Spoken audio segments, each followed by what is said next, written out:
At 80 years old, Pattie Boyd, the iconic 1960s model and muse, has begun openly reflecting on the darker, more painful realities behind her famously romanticized relationships with George Harrison and Eric Clapton, revealing a life far more complex than the myths that once surrounded her. Born Patricia Ann Boyd on March 17, 1944, in Taunton, Somerset, her early years were marked by instability, frequent moves, and her parents' divorce, experiences that quietly shaped her resilience.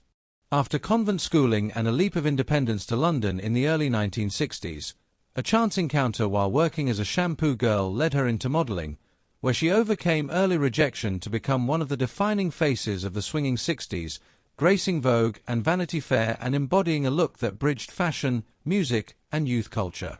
Her life changed forever when she met George Harrison during the filming of A Hard Day's Night in 1964, and their 1966 marriage placed her at the center of Beatlemania, inspiring timeless songs like Something and For You Blue.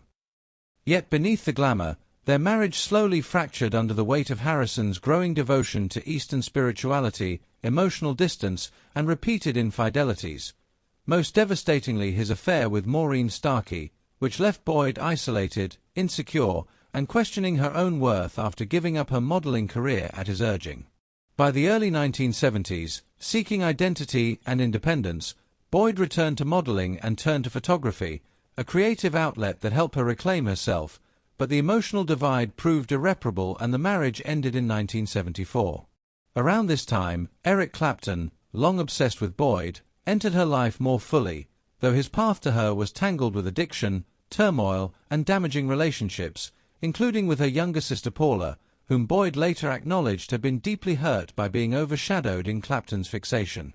After Boyd's divorce from Harrison, she and Clapton finally became a couple, marrying in 1979 in a union that initially promised stability and devotion, even attended by Harrison himself, but soon unraveled under the strain of Clapton's alcoholism, repeated infidelities, and the emotional devastation of failed IVF attempts that crushed Boyd's hopes for motherhood.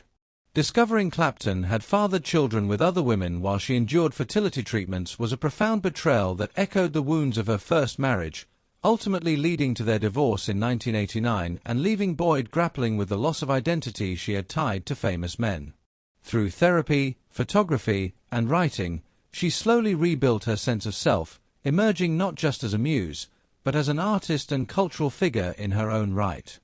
Her best-selling memoir Wonderful Tonight finally allowed her to reclaim her narrative, shedding light on love, fame, betrayal, and survival, and reminding the world that behind the songs, the legends, and the romance was a woman fighting to be seen, heard, and whole.